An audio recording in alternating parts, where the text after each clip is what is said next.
के पुराने मंदिर के बाहर सुबह की हल्की धूप फैली हुई थी। मंदिर की टूटी सीढ़ियों पर एक अजीब सा आदमी बैठा था।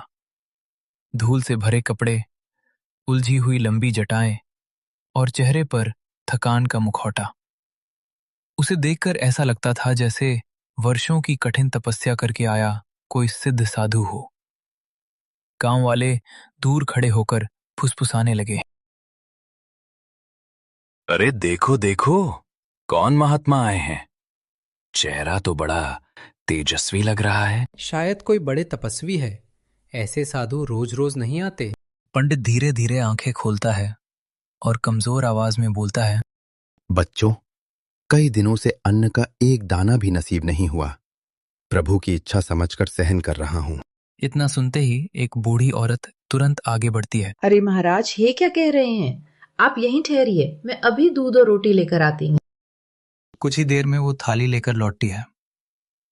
पंडित धीरे धीरे खाने का अभिनय करता है, लेकिन उसकी झुकी हुई आंखों के पीछे एक चालाक मुस्कान छिपी थी। वो समझ चुका था कि उसकी बनाई हुई दयनीय छवि लोगों के दिलों में जगह बना चुकी है। भोजन करने के बाद पंडित मंदिर की सीढ़ियों पर बैठ गया। उसकी आंखें अब शांत नहीं थी, बल्कि हर आने जाने वाले को बारीकी से परख रही थी। उसी समय एक किसान सिर झुकाए मंदिर में आता है। कपड़े मैले, चेहरा परेशान और आंखों में चिंता साफ दिख रही थी। पंडित तुरंत उसे रोकता है। रुको पुत्र, तुम्हारे चेहरे पर भारी संकट दिखाई दे रहा है। महाराज, सच कहूं तो मेरी फसल कई दिनों से खराब चल रही है। समझ नहीं आता क्या करूं। तुम्हारे खेत पर किसी की बुरी नजर है। यही कारण है कि मेहनत के बाद भी फल नहीं मिल रहा। तो महाराज, इसका उपाय क्या है? पंडित अपनी धूल भरी पोटली से एक साधारण सा धागा निकालता है। यह कोई साधारण धागा नहीं, रक्षा सूत्र है। इसे खेत के कोने में बांध दो, संकट दूर हो जाएगा। किसान तुरंत अपनी जेब से सिक्के निकालकर उसके चरणों में रख देता है। पंडित के चेहरे पर संतोष की हल्की मुस्कान फैल गई। पहला जाल सफल हो चुका था। किसान को जाते देख बाकी गांव वालों का विश्वास और मजबूत हो गया। धीरे धीरे पंडित के सामने लोगों की लंबी लाइन लग गई। महाराज, मेरे बेटे की नौकरी नहीं लग रही। तुम्हारे घर में ग्रह दोष है। ग्रह दोष? महाराज, इसका मतलब? जब ग्रह क्रोधित हो जाते हैं तो घर में सुख शांति खत्म हो जाती है, धन रुक जाता है, बीमारी बढ़ती है और परिवार में अशांति आती है। अगर श्रद्धा सच्ची हो तो सब संभव है, लेकिन विधि पूरी करने के लिए थोड़ा दान आवश्यक है। औरत जल्दी से अपनी पोटली से कुछ सिक्के निकालकर उसके सामने रख देती है। पंडित के चेहरे पर फिर वही चालाक मुस्कान उभर आती है। उसके लिए लोगों का डर ही सबसे बड़ी कमाई था। शाम ढल चुकी थी। आसमान में अंधेरा फैलने लगा था और गांव के बाहर बने सूखे पेड़ों के बीच पंडित की छोटी सी झोपड़ी दिखाई दे रही थी। बाहर एक टिमटिमाता हुआ दीपक जल रहा था, जिससे झोपड़ी और भी रहस्यमयी लग रही थी। मोहन चुपचाप झाड़ियों के पीछे छिपकर पंडित को देख रहा था। झोपड़ी के अंदर पंडित अपनी धूल भरी पोटली खोलता है। दिन भर लोगों से मिले सिक्के, अनाज और छोटे मोटे गहने उसके सामने रखे थे।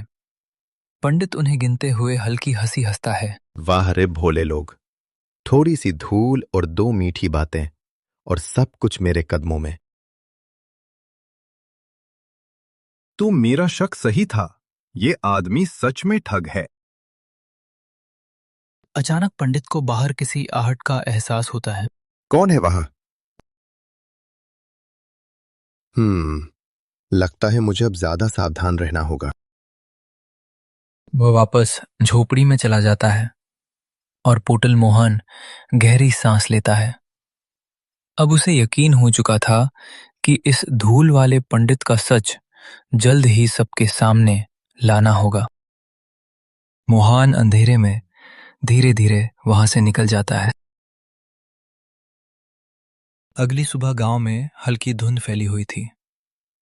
मंदिर के आंगन में लोग अपने अपने काम में लगे थे, लेकिन मोहन के मन में केवल एक ही बात चल रही थी, आज सच सामने लाना है।